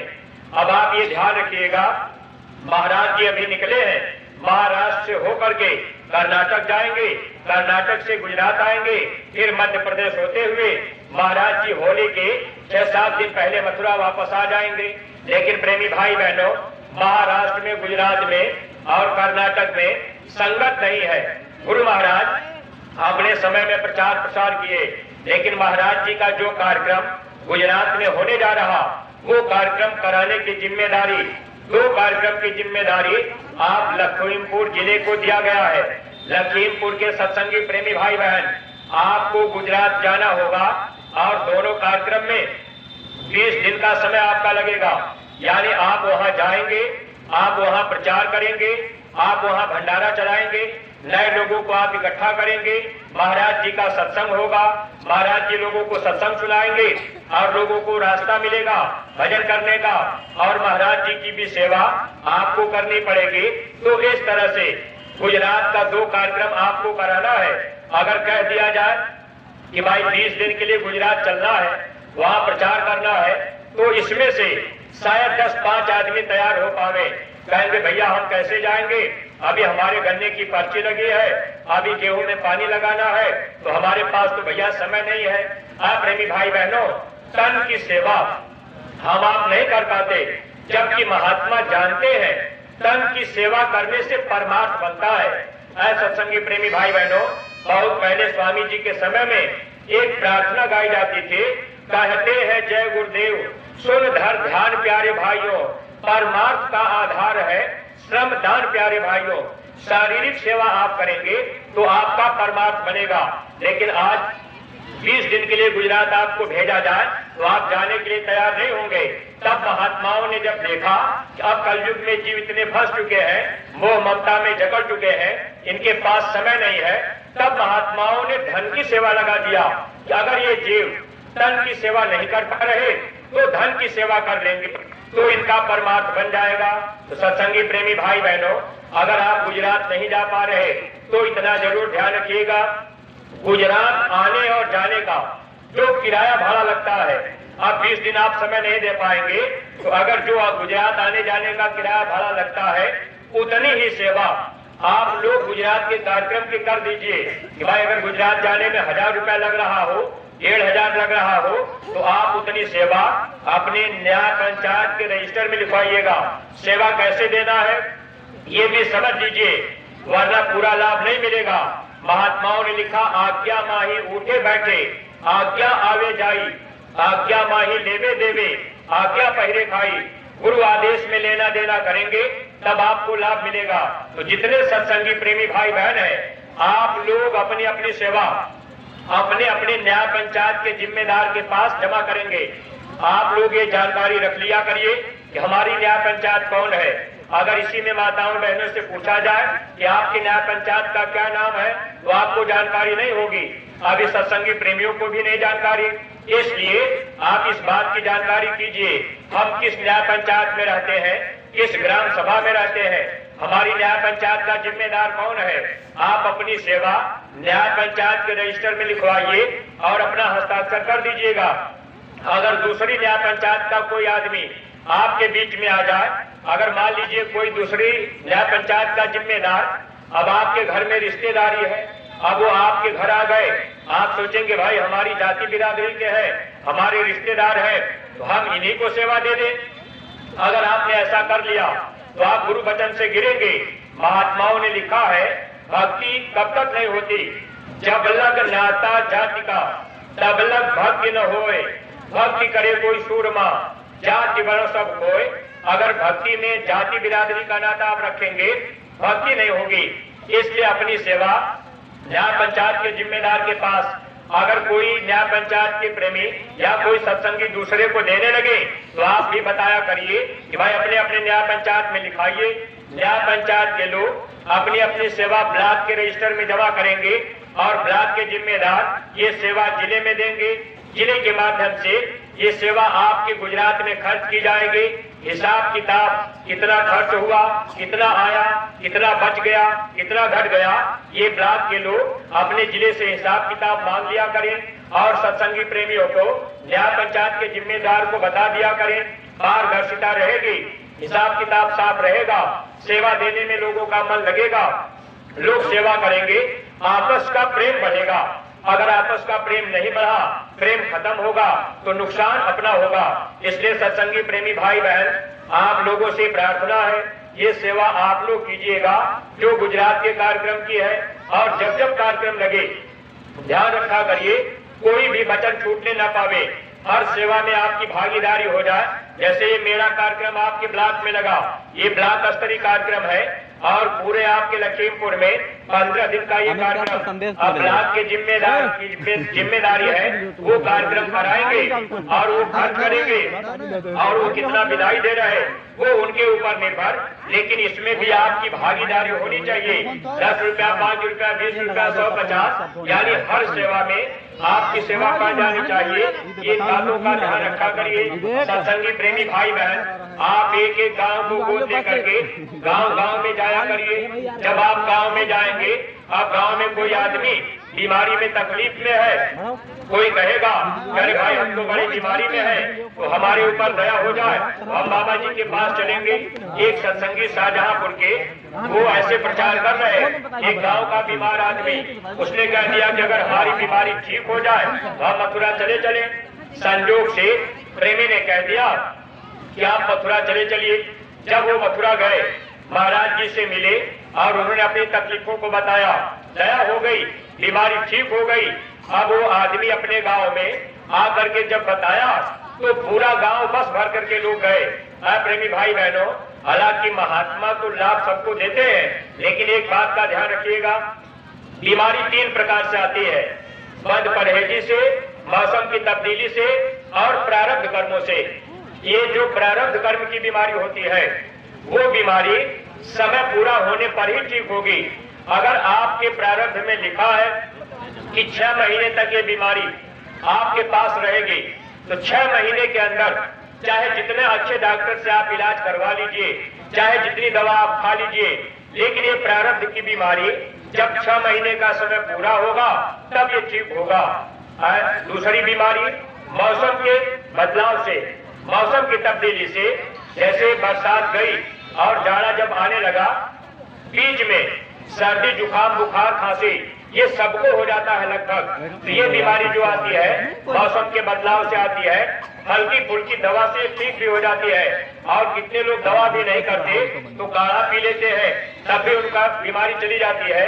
तो ये हल्की फुल्की बीमारी हल्की फुल्की दवा से जाती है। और तीसरी बीमारी है बद परहेजी से आती है और इसमें पैसे ज्यादा खर्च होते हैं। ये बद परहेजी क्या है, ये बात आप समझ लीजिएगा। ये जो माताएं बहनें हैं, आप लोग ध्यान से इन बात को समझिएगा। हमारे गुरु महाराज सत्संग में बताया करते थे, इन माताओं बहनों को महीने में 5 दिन की बीमारी होती है। जब माताओं बहनों महीने की बीमारी लग जाए, 5 दिन तक आप अपने शरीर पर पानी मत डाला करिए। ये पैर घुटने पर से, हाथ यहाँ क्योनी पर से, अपना मुंह चाहे जितनी बार धो लीजिए, हाथ पैर और मुंह चाहे जितनी बार धो लीजिए, कपड़े बदल लीजिए, बदन पे पानी न पड़े। 5वें दिन शाम को स्नान कर सकती है। अगर उसके पहले आपने शरीर पे पानी डाल दिया, ये शरीर आपका बीमारी में रहेगा। जो बच्चे पैदा होंगे वो बीमारी में रहेंगे, बुद्धि के कमजोर लूजे लगड़े होंगे, माता पिता की बात को नहीं मानेंगे। माताएं बहनें, आप ये 5 दिन का परहेज किया करिए। जब महीने की बीमारी लग जाए तो 5 दिन तक रसोई घर में मत जाया करिए, खाना पानी मत छुआ करिए। अगर आपने खाना छू दिया, आपने पानी छू दिया, आपके हाथ का छुआ हुआ खाना पानी जो कोई करेगा उनको भयंकर बीमारी लगती है। जब वो बीमारी लग जाएगी तो इसमें पैसे आपके ज्यादा खर्च होते हैं। पहले के समय में स्कूल और कॉलेज में ये सब शिक्षाएं दी जाती थी। पहले के समय में माताएं बहनें 5 दिन का परहेज करती थी। पहले के समय में इतनी बीमारियां नहीं थी। हम लोगों के घर परिवार में बहू बेटी को जब बच्चा पैदा होने का समय आता था, अस्पताल नहीं जाना पड़ता था, सब काम घर में होता था। लेकिन है प्रेमी भाई बहनों, आप सीधे अस्पताल जाना, शरीर का भी नुकसान और पैसे का भी नुकसान। इसलिए माताएं बहनें, जब आप गांव गोद लेकर के प्रचार करने जाए तो गांव में बच्चियों को आप लोग ये बात बता दिया करिए। जब बच्चियों को ये जानकारी रहेगी, बच्चियां परहेज करने लगेंगी, उनका शरीर सुखी रहेगा, निरोगी रहेगा, उनका भी जीवन सुख में बीतेगा। माताएं बहनें, अगर आप 5 दिन का परहेज करने लगे और आप भजन करने लगे तो गुरु महाराज ने कहा है आपके घर में डॉक्टर की जरूरत नहीं पड़ेगी, आपके घर में बीमारी नहीं रहेगी। इसलिए माताएं बहनें, आप ये परहेज बराबर किया करिए। गांव के प्रेमी भाई बहन, अंडा हम आप खा लेते हैं, ठंडी के मौसम में हम आप अपने बच्चों को खिला देते हैं। हम लोग विचार नहीं कर पाते कि आखिर अंडा खाने से क्या नुकसान होगा। अंडा खाने से दिल धड़कने की बीमारी पैदा होती है। जब तक आपका जवानी का समय रहेगा तब तक बीमारी पता नहीं चलेगी। जब वही आपकी उम्र ढलेगी, 50 साल से ऊपर आप होंगे, दिल धड़कने की बीमारी पैदा होगी, सांस फूलने की बीमारी होगी, हार्ट अटैक की बीमारी होगी। आप डॉक्टर के पास जाएंगे, दवा खाएंगे, लेकिन सांस फूलना बंद नहीं होगा। कितनी तकलीफ होती है, इस बात को हम आप नहीं विचार कर पाते है प्रेमी भाई बहनों। इसलिए आप अंडे का भी सेवन मत किया करिए। अंडा बनता कैसे है, हमारे गुरु महाराज सत्संग में बताया करते थे, 12-15 दिन पर पक्षियों को भी गंदा खून निकलता है और वही पक्षियों का खून रुक जाता है, वही अंडा बन करके तैयार हो जाता है। अब उसी अंडे को आज हम सब लोग बड़े प्रेम प्यार से खाने लग गए। हम लोगों ने विचार नहीं किया। गांव के प्रेमी भाई बहन, एक बात हम आप लोगों से पूछ रहे, विचार करके आप लोग बताइएगा। आप लोग अपने अपने घर में बैठकर अगर आप खाना खा रहे, रोटी खा रहे, आपका 2 साल का बच्चा, आपका भाई आपके बगल में खड़ा हो गया और छोटा सा बच्चा है, आप वही रोटी खा रहे, बच्चा आपको पकड़ के खड़ा है, अचानक बच्चा पेशाब करने लगा, बच्चे का पेशाब थाली में गिर गया या बच्चे का पेशाब रोटी पर पड़ गया, तो जिस रोटी को आप खा रहे, अगर उस रोटी पर आपके बच्चे का पेशाब गिर जाएगा तो क्या आप लोग रोटी खा जाएंगे? नहीं खाएंगे। अपने बच्चे का पेशाब है, रोटी पर गिर गया, अब हम आप रोटी नहीं खा रहे। आए प्रेमी भाई बहनों, कह रहे हैं कि बच्चे का पेशाब गंदा है, तो अपने बच्चे का पेशाब तो हम आप गंदा मान रहे, लेकिन आज हमारी आपकी बुद्धि कहाँ चली गई? आए प्रेमी भाई बहनों, अपने बच्चे का पेशाब गंदा मान रहे और वही मुर्गे के वीर्य और पेशाब से जो अंडा तैयार हुआ, आज बड़े प्रेम के साथ आमलेट और चटनी बना के खा रहे। उस शरीर ही एक ऐसा शरीर है जिस शरीर में आत्मा कमाने का रास्ता है। प्रेमी भाई बहनों, अगर आत्मा का धन हम आप कमा लेंगे तो आत्मा हमेशा के लिए सुखी हो जाएगी। अगर आत्मा का धन नहीं कमा पाए तो जब इस शरीर का समय पूरा होगा, आत्मा धर्मराज के दरबार में जाएगी, वहां कर्म का हिसाब होगा। वो मालिक पूछेगा कि आपको मैंने मानव जन्म दिया था तो आपने अपना काम नहीं किया और उसके बावजूद आपने चोरी किया, बेईमानी किया, आपने धोखा दिया, आपने शराब के नशे में माँ बहनों को बुरा भला कह दिया, आपने रात में किसी का खेत काट लिया, आपने हिंसा हत्या का काम किया, आपने मेरे मनुष्य मंदिर को गंदा कर दिया। ऐ प्रेमी भाई बहनों, अब इस मनुष्य शरीर में आकर जो जो कर्म हम आप यहाँ करते हैं, उस कर्म की सजा धर्मराज के दरबार में हम लोगों को सुना दी जाएगी और जो ही कर्म का हिसाब होगा, फिर इस जीवात्मा को इस शरीर से तो निकाल दिया गया और वहाँ 1 मिनट के अंदर धर्मराज की कचहरी में हिसाब हो गया। अगर हमारे आपके कर्म बुरे निकल गए तो बुरे कर्मों की सजा नरकों में 84 में दी जाती है। अब यही जीवात्मा अब मनुष्य शरीर में नहीं आएगी, अब ये शरीर दोबारा नहीं मिलेगा। इस शरीर से निकलने के बाद हम लोगों को नरकों में डाला जाएगा, वहां जलाया जाएगा, सड़ाया जाएगा, वहां काटा जाएगा, वहां दुख ही दुख मिलेगा। जब नरकों से निकाला जाएगा तो इस जीवात्मा को अब ले जाकर के वहां 84 लाख योनियों में डाल दिया जाएगा। हल्का सा कम कर दीजिए। प्रेमी भाई बहनों, देखिए 84 लाख योनियों में इस जीवात्मा को वहां पर सजा दिया जाता है। प्रेमी भाई बहनों, अब हम आप कभी विचार नहीं कर पाए। महात्मा हम जीवों को समझाने के लिए आया करते हैं। अगर हम आप बातों को समझ लें तो मानव जीवन का सच्चा सुख हम आप पा सकते हैं। प्रेमी भाई बहनों, देखिए महापुरुष हम जीवों को समझाते हैं, जैसे इस संसार में अगर कोई आदमी गांव में बुरा काम कर दे, कोई गलती कर दे, कोई चोरी डकैती कर ले, पुलिस आएगी, आदमी को पकड़ करके ले जाएगी, मार पीट करके थाने में बंद कर देगी। अगर आपने अपराध ज्यादा किया है तो आपको ले जाकर के जिला जेल में डाला जाएगा।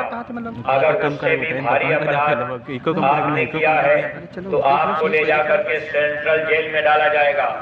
और उससे भी ज्यादा अपराध हुआ है तो आपको स्टेट जेल में बंद किया जाएगा।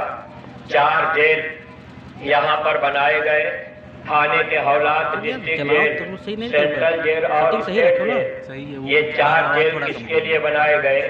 अगर इस मनुष्य शरीर में रहकर हम आप बुरा काम कर रहे तो इस शरीर को ले जा करके वहां जेलों में बंद किया जाएगा।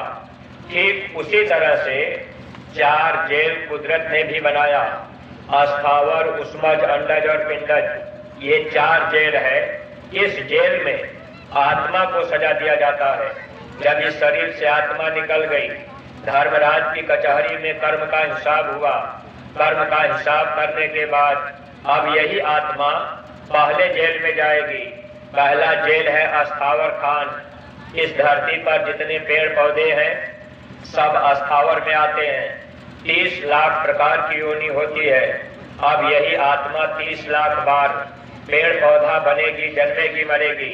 जब वहां से निकाला जाएगा तो अब यही आत्मा दूसरे जेल में जाएगी। दूसरा जेल है उस्मज खान। गर्मी और पसीने से पैदा होने वाले जीव 27 लाख प्रकार की योनि होती है। अब यही आत्मा 27 लाख बार कीड़ा मकोड़ा, बैक्टीरिया, वायरस, ढील, खटमल बनती है। जब वहां से जीव को निकाला जाता है फिर तीसरे जेल में बंद किया जाता है। तीसरा जेल है अंडज खान। अंडे से पैदा होने वाले जीव। अब यही आत्मा 23 लाख बार वहां सर्प बनेंगे, बिच्छू बनेंगे, गोजर बनेंगे, मछली बनेंगे, पक्षी बनेंगे। अब वहां से जब निकाला जाएगा तो इसी आत्मा को चौथे जेल में बंद किया जाएगा। चौथा जेल है पिंडज खान। नार खेड़ी से पैदा होने वाले जीव। अब यही आत्मा 4 लाख बार वहां कुत्ता, सुअर, बिल्ली, घोड़ा, गधा बनती है। अंतिम योनि गाय और बैल की मिलती है। गाय के मरने के बाद स्त्री का तन मिलता है, बैल के मरने के बाद पुरुष का तन मिलता है। अगर आप इसको जोड़ लेंगे तो 30 लाख बार पेड़ पौधे में, 27 लाख बार कीड़े मकोड़े में, 23 लाख बार अंडे से पैदा होने वाले जीवों में, 4 लाख बार पिंडज में, 30, 27, 57, 23, 80, 80, 4, 84। गोस्वामी जी महाराज ने रामचरितमानस में लिखा था 4 खान 84 लाख योनियों में भटकने के बाद तब एक बार मानव जन्म मिलता है। कबीर साहब लिख करके गए थे, 184 भरम के पग पे अटको आए, अब की पासा ना पड़ा तो फिर 84 जाए। गांव के प्रेमी भाई बहनों, अगर अब की बार मनुष्य शरीर में रहकर अपना काम नहीं कर पाए तो अब ये मनुष्य शरीर दोबारा नहीं मिलेगा। बहुत से प्रेमी भाई बहन कह देते हैं, चलो भाई अब की बार मानव जन्म मिला है, ऐसे खाते पीते मौज मस्ती लेते हम अपना समय बिता देंगे। लेकिन प्रेमी भाई बहनों, कोई कह देता है कि अगले जन्म में देखा जाएगा, अगला जन्म मनुष्य शरीर का नहीं मिलेगा। नहीं, ऐसो जन्म बारंबार, ये जन्म बार बार नहीं मिलता। आत्मा 84 में जाएगी, वहां नरकों में दुख तकलीफ मिलेगा। तो जब महात्मा मिलते हैं तो महात्मा प्रेम प्यार से हम जीवों को समझाने का प्रयास करते हैं, ये इंसान आप इस मनुष्य शरीर में रहकर अपना काम कर लीजिए। लेकिन अपना काम हम आप कैसे करेंगे? तो जब महात्मा मिल जाएंगे रास्ता बता देंगे। इसीलिए गोस्वामी जी महाराज ने लिखा कि देवी देवता क्यों तरसते हैं, तो साफ साफ लिख करके गए थे, साधन धाम मोक्ष करि द्वारा, पाइन जेहि परलोक सवारा। ये मनुष्य शरीर साधना का धाम है, यानी यही असली मंदिर है। और इसी मनुष्य मंदिर में भगवान को पाने का रास्ता अंदर से जाता है, बाहर नहीं। अगर हम आप बाहर पूजा पाठ कर रहे तो ऐ प्रेमी भाई बहनों, कभी भी हम आप भगवान को नहीं पा सकते। हमारे गुरु महाराज बताया करते थे, आज इस धरती पर जितने भी लोग मनुष्य शरीर में आए, सबके अंदर वो रास्ता है, दरवाजा सबके अंदर है। चाहे हिंदू मुसलमान सिख ईसाई, छोटा बड़ा पढ़ा लिखा गरीब अमीर, सबके अंदर वो दरवाजा है। लेकिन उस दरवाजे का भेद केवल संतों महात्माओं को मालूम है। अगर महात्मा नहीं मिलेंगे, दरवाजे का भेद हम आप नहीं जान सकते। जब तक दरवाजा नहीं मिलेगा, हम लोग अपने सच्चे घर नहीं जा सकते। यही हम आप भटकते रह जाएंगे। इसलिए प्रेमी भाई बहनों, महापुरुष जब भी आए, हम लोगों को रास्ता बताने का प्रयास किए, लेकिन हम आप रास्ते से भटक गए। जो भी सत्संगी प्रेमी भाई बहन जिनको रास्ता मिल गया है, आप सब लोग जो रास्ता गुरु महाराज ने बताया उस रास्ते पर चलने का प्रयास कीजिए। यानी जब महात्मा मिल गए तो रास्ता बता दिए। अब महात्मा का मिलना जरूरी क्यों है? अगर महात्मा नहीं मिलेंगे तो हम आप रास्ता नहीं पा सकते। देखिए प्रेमी भाई बहनों, जैसे कोई आदमी बीमार हो जाता है तो डॉक्टर के पास जाता है, डॉक्टर दवा देते हैं। अगर आप दवा को खाएंगे तो बीमारी आपकी ठीक हो जाएगी। जैसे डॉक्टर बताएंगे वैसे दवा अगर हम आप खाएंगे तब तो बीमारी चली जाएगी। ठीक उसी तरह से शरीर को अगर बीमारी लग गई, डॉक्टर के पास गए, डॉक्टर दवा दे दिए, दवा खा लिए तो बीमारी दूर हो गई। अगर दवा नहीं खाएंगे तो बीमारी नहीं जाएगी। ठीक उसी तरह से हम लोगों को बीमारी लग गई, यानी आत्मा को बीमारी लगी है जन्मने और मरने की। कभी ये आत्मा पेड़ पौधा बन करके भटकती है, कभी कीड़ा मकोड़ा बन करके भटकती है, कभी कुत्ता सुअर बिल्ली घोड़ा गधा बन करके भटकती है। तो महात्मा जब अपनी दिव्य आंख से देखते हैं ये जीव नरकों में 84 में वहां दुख पा रहे, तब महात्मा आकर के हम जीवों को रास्ता बताने का प्रयास करते हैं। अगर हम आप रास्ता पा लिए तब तो हम आप नरकों 84 की पीड़ा से बच जाएंगे। तो महात्मा जो होते हैं ये आत्मा के डॉक्टर होते हैं। आपके रामायण में साफ साफ लिखा हुआ है, सतगुरु वैद्य वचन विश्वासा। सतगुरु वैद्य है, शरीर के डॉक्टर नहीं, वो आत्मा के डॉक्टर होते हैं। एक बार स्वामी जी महाराज सत्संग में सुना रहे थे कि बच्चे लोग मेरे पास आते हैं और हमसे प्रार्थना करते हैं कि महाराज हमारी बीमारी ठीक हो जाए, हमारी भूत प्रेत बाधा ठीक हो जाए। गुरु महाराज कहा करते कि लोग मेरे पास इसीलिए आते हैं, किसी के पास बेटी बेटा नहीं तो बेटी बेटा मिल जाए, किसी का मकान नहीं बना कोई चाहता है कि हमारा मकान बन जाए, अब कोई बच्चा अगर पहुंचा तो चाहता है कि हमको नौकरी मिल जाए। गुरु महाराज ने कहा कि जो भी लोग मेरे पास आते हैं यही दुनिया का सुख मांगते हैं, दुनिया का साजो सामान मांगते हैं। स्वामी जी महाराज ने कहा अगर एक बार में मैं सबकी बीमारी दूर कर दूंगा तो दोबारा मेरे पास कोई लौट के नहीं आएगा। इसलिए गुरु महाराज ने कहा जब आप आते जाते रहोगे तो आपको बीमारियों में 4 आना लाभ मिलता रहेगा और 12 आने तकलीफें तो भोगनी पड़ेंगी। सत्संगी प्रेमी भाई बहनों, अगर हम आप बात को नहीं समझ पाए, एक बार मथुरा गए, अगर बीमारी में पूरा आराम नहीं मिला, थोड़ा बहुत लाभ तो मिलता है, चाहे कोई भी व्यक्ति पहुंच जाए, लेकिन आपको कुछ न कुछ आराम मिल जाएगा। अगर आते जाते रहेंगे, वचन को मानते रहेंगे तो दोनों तरह का लाभ मिल जाएगा। यानी यहाँ संसार में भी हम आप थोड़ा सुख पा लेंगे और अगर महात्मा मिल गए, रास्ता मिल गया तो आत्मा भी नरकों 84 से बच जाएगी। यानी फिर जन्मना मरना नहीं पड़ेगा, भव सागर से जीव का छुटकारा हो जाएगा। जन्म मरण की पीड़ा से हम आप बच सकते हैं। जब महात्मा मिलेंगे तब नाम की जड़ी देते हैं, महात्मा नाम की दौलत देते हैं। अगर इस कलयुग में कोई आदमी ये सोचे कि भाई हम महात्मा के पास क्यों जाएंगे, हम तो तीर्थ व्रत पूजा पाठ कर रहे, तो गोस्वामी जी महाराज ने लिखा है कलयुग जोग जग नहीं ज्ञाना, एक आधार नाम गुणगाना, यही कलि कालन साधन दूजा, जोग जग तप व्रत पूजा। कलयुग में कोई जोग नहीं, कोई यज्ञ नहीं, कोई तप नहीं, कोई व्रत नहीं, कोई पूजा नहीं। कलयुग केवल नाम आधारा, सुमिर सुमिर दर्द नहीं पारा। कलयुग में नाम का आधार है, लेकिन वो नाम कहाँ मिलेगा? कहीं किताब में नहीं मिलता, नाम कहीं बाजार में नहीं बिकता। महात्माओं ने लिखा है नाम तो है संतन आधीना, संत बिना कोई नाम न चीन्हा। जब महात्मा मिलेंगे तो नाम की जड़ी, महात्मा नाम की दवा दे देंगे। अगर उस नाम की दवा को लेकर हम सब लोग रोज रोज उसको खाएंगे, खाने का मतलब सुमिरन, ध्यान और भजन, ये 3 क्रिया जब महात्मा नाम की जड़ी दे देते हैं, ये 3 क्रिया महात्मा बता देते हैं।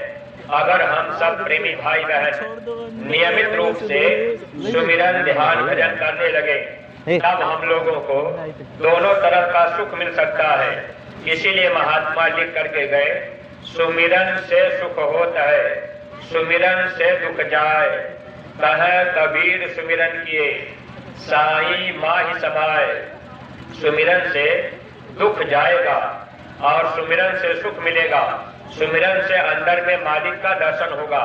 लेकिन सत्संगी प्रेमी भाई बहनों, अगर हम नाम पाकर सुमिरन, ध्यान, भजन नहीं कर रहे, मान लीजिए आप कोई सत्संगी अपने घर में गुरु महाराज की तस्वीर आपने लगा दिया, आप गुरु महाराज के फोटो पर आप माला फूल चढ़ा दिए, आप गुरु महाराज की तस्वीर पर अगरबत्ती धूप दीप लगा दिए, शाम को आपने आरती कर लिया।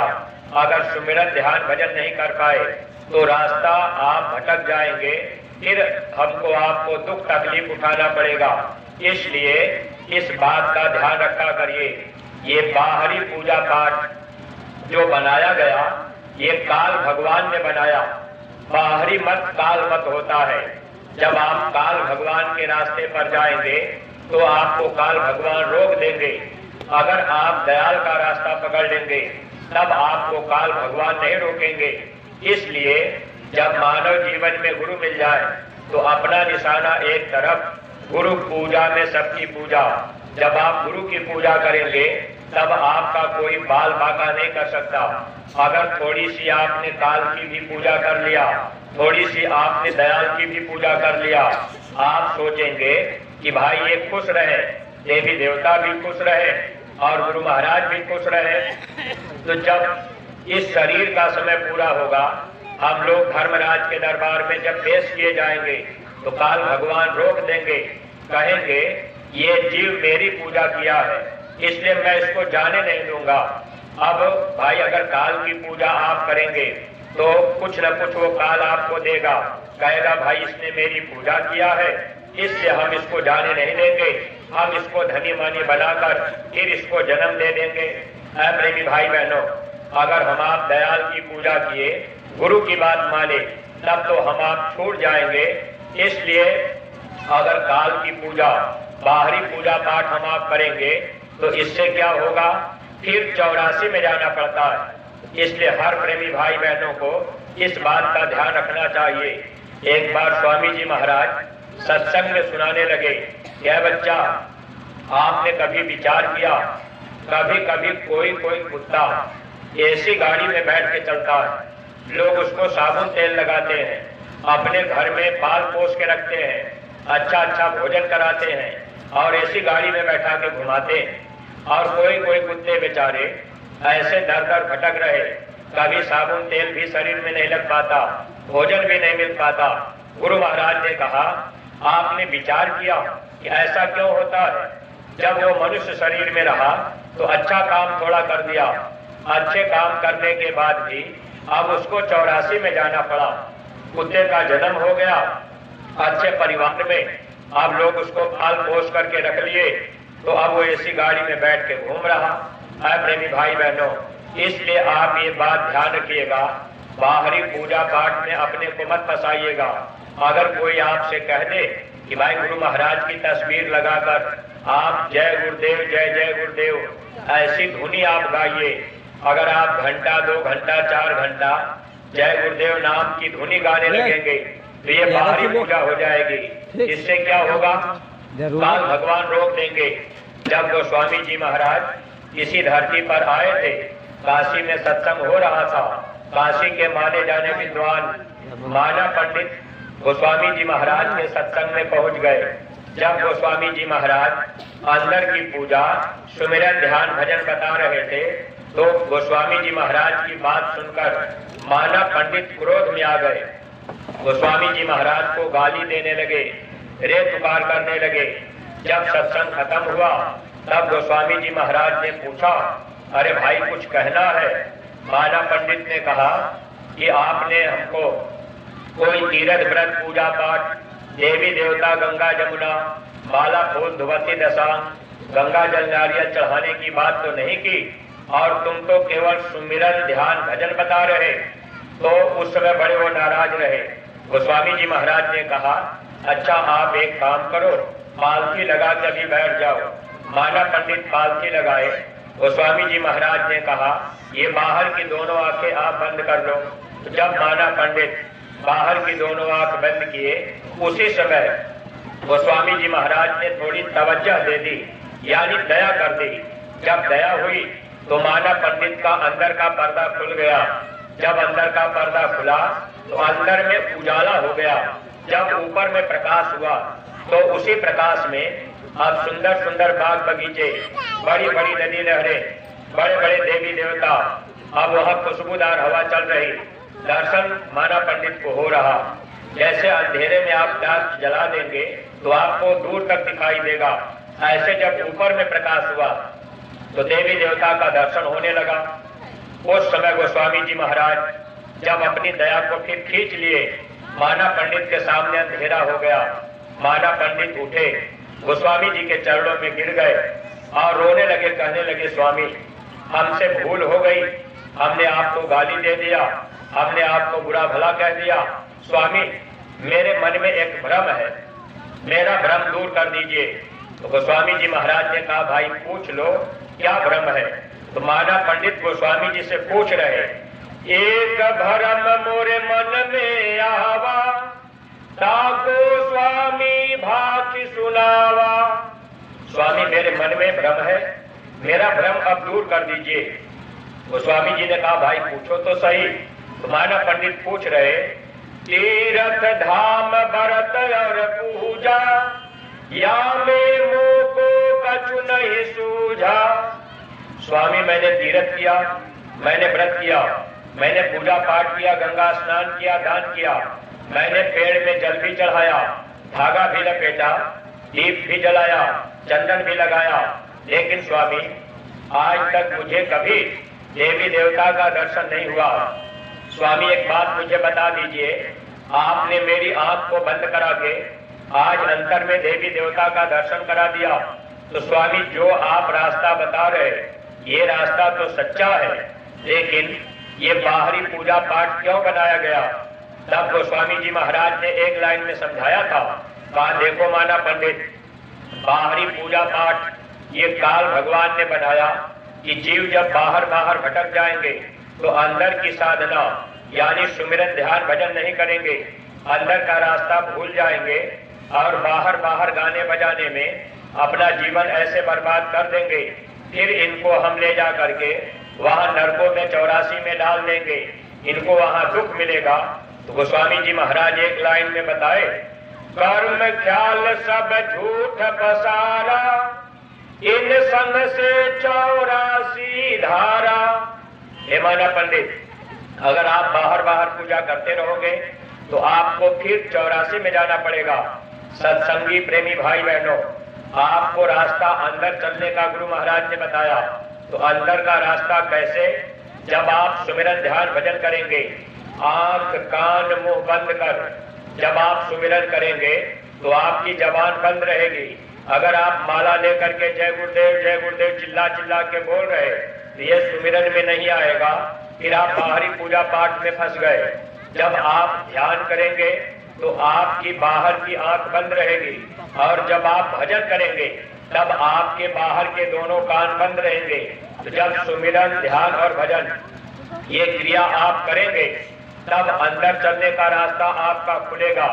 अगर आप बाहर बाहर पूजा पाठ कर रहे और सुमिरन ध्यान भजन नहीं कर रहे तो फिर लाभ नहीं मिल सकता। इसलिए जितने सत्संगी प्रेमी भाई बहन हैं, आप सब लोग अपने गुरु महाराज की बातों को मानिए, यानी सुमिरन ध्यान और भजन किया करिए। खास तौर से सत्संगी प्रेमी भाई बहन अपने अपने घर परिवार में अपने बच्चों को भी आप सुमिरन ध्यान भजन में बैठाया करिए।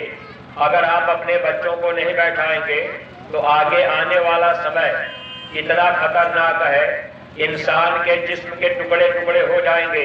गुरु महाराज ने कहा था, इस युग की बदलती दुनिया में इंसान तुम्हारा क्या होगा? जब छाया रहेगा चारों तरफ, कोहराम तुम्हारा क्या होगा? जब अपना कोई ना दिखेगा, धन धाम तुम्हारा क्या होगा?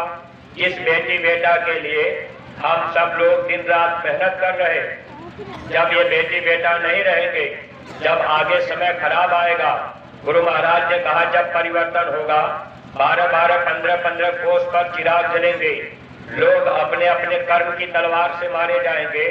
अगर हमारा कर्म खराब होगा तो हम अपने कर्म की तलवार से मारे जाएंगे, तलवार मेरे गर्दन पे पड़ेगी।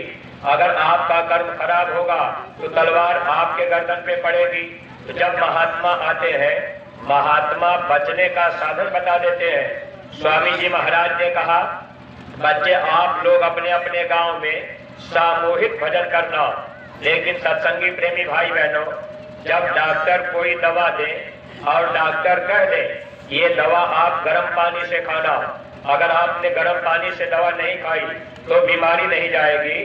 ठीक उसी तरह से महात्मा आत्मा के डॉक्टर होते हैं। अगर गुरु महाराज ने कहा कि बच्चे आप अपने अपने गांव में सामूहिक ध्यान भजन सुमिरन करना, अगर हम आप नहीं सामूहिक कर रहे तो इसका मतलब गुरु की बात को हम आप नहीं मान रहे, फिर हम आप भक्ति से गिर रहे। सत्संगी प्रेमी भाई बहनों, इसलिए आप पहले जब भक्ति करेंगे तभी हम आप यहाँ से निकल पाएंगे। अगर कोई प्रेमी कह दे कि भाई हम तो अपने गांव में नहीं करते, हम अपने घर में 4 घंटा सुमिरन ध्यान भजन करते हैं, तो गुरु महाराज ने एक बार कहा कि बच्चा, भजन तो मेरी अंटी में है, भजन तुम क्या कर पाओगे। एक बार एक सत्संगी प्रेमी को गुरु महाराज ने कहा, बच्चा अपनी गाड़ी लेकर के आ जाना, काफिला निकल रहा है, काफिले में चलना है। अब वो प्रेमी क्या काम किए, अपनी गाड़ी भेज दिए, अपने नहीं आए ड्राइवर भेज दिए। जब गाड़ी मथुरा आश्रम पर पहुंच गई तो स्वामी जी महाराज को खबर मिली कि उनकी गाड़ी आ चुकी है। स्वामी जी ने कहा बुलाओ उनको। जब बुलाने की बात आई तो ड्राइवर ने बताया कि वो नहीं आए, गाड़ी आई है और हम गाड़ी लेकर के आए। स्वामी जी को बताया गया, हुजूर वो नहीं आए, उनकी गाड़ी और ड्राइवर आया है। स्वामी जी ने कहा बात कराओ। जब फोन लगा के बात हुई, गुरु महाराज ने पूछा बच्चा आए क्यों नहीं, काफिले में चलना था। कहने लगे हुजूर हमने सोचा काफिले में बड़ी परेशानी होती है, खाने पीने सोने में दिक्कत रहती है, कभी यहाँ रहना वहाँ रहना, तो हमने गाड़ी और ड्राइवर भेज दिया कि जरूरत गाड़ी की है, गाड़ी काफिले में चलती रहेगी। गुरु महाराज ने कहा तुम क्यों नहीं आए? उन्होंने कहा हुजूर हमने सोचा कि हम घर में रहेंगे तो समय से भजन कर लिया करेंगे। गुरु महाराज बोले अरे बच्चा भजन तो मेरी अंटी में है, जब मैं चाहूंगा तब भजन होगा।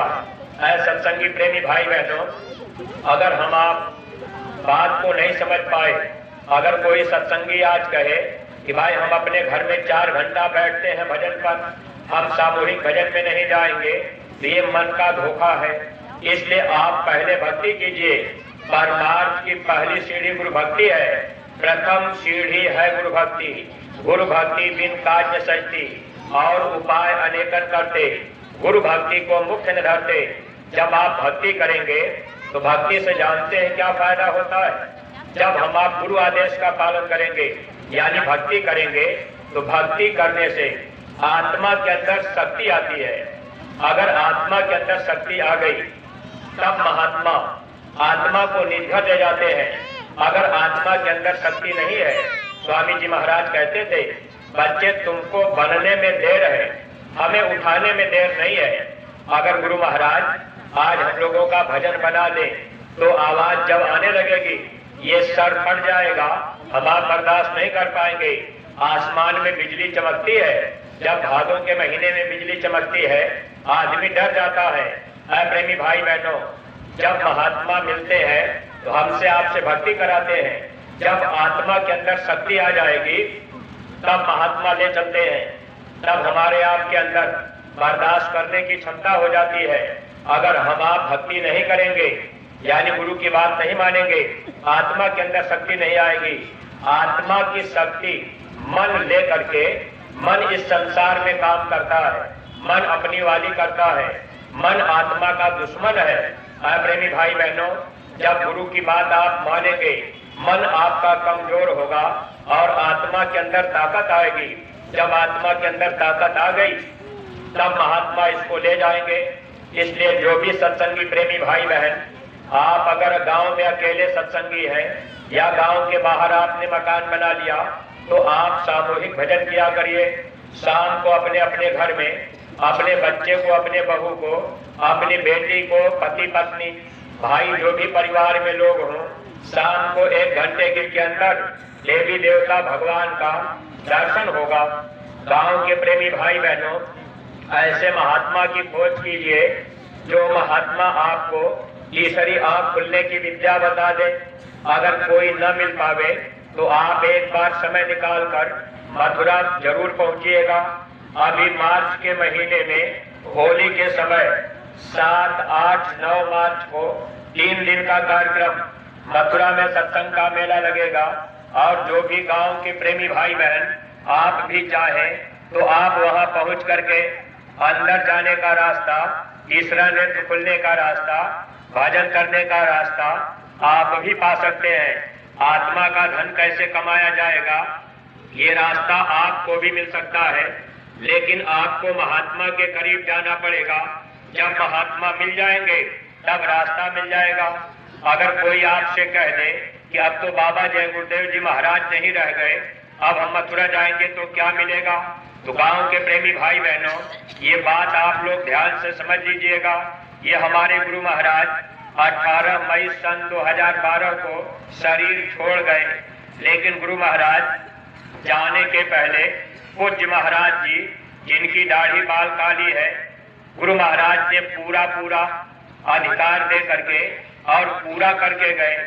एक बार महाराज जी से बातचीत ऐसे हो रही थी, मथुरा आश्रम पर हम भी थे, महाराज जी थे, तो महाराज जी कहने लगे कि हम तो गुरु महाराज की सेवा करते थे, यानी महाराज जी गुरु महाराज की गाड़ी चलाने की सेवा किया करते थे। महाराज जी एक दिन कहने लगे कि स्वामी जी महाराज बिस्तर पर लेटे थे, महाराज जी बताए कि हम बगल में बैठे थे, स्वामी जी महाराज दूसरी करवट थे। जब गुरु महाराज करवट बदलने लगे यानी महाराज जी की तरफ घूमने लगे तो महाराज जी बताए कि हम स्वामी जी महाराज को केवल दिखावा करने के लिए, महाराज जी ने कहा हमने ऊपर से कपड़ा डाल करके और तुरंत कान में उंगली लगाकर महाराज जी बताए हम भजन में बैठ गए। अब 2 मिनट के बाद महाराज जी बोले कि फिर हमने कपड़ा हटा दिया तो स्वामी जी महाराज तख्ते पर बैठे रहे। स्वामी जी ने पूछा बच्चा क्या कर रहे थे? तो महाराज जी बोले कि हुजूर हम भजन कर रहे थे। जबकि महाराज जी कहे कि हम भजन वजन नहीं करते थे, स्वामी जी की सेवा करते थे। अब स्वामी जी महाराज बोले कि जब भजन कर रहे थे तो उठ क्यों गए? अच्छा फिर से बैठ जाओ और जब तक मैं नहीं कहूंगा तब तक बैठे रहना। महाराज जी कहे कि स्वामी जी महाराज तख्ते पर बैठे और हमको भजन पर बैठा दिए। तो महाराज जी बोले कि फिर हम कान में उंगली लगाए, कपड़ा डाले, भजन पर बैठ गए। तो महाराज जी कहने लगे अब भजन पर 15 मिनट होते होते ये हाथ पैर फटने लगे। धीरे धीरे आधा घंटा हुआ, 1 घंटा का समय हो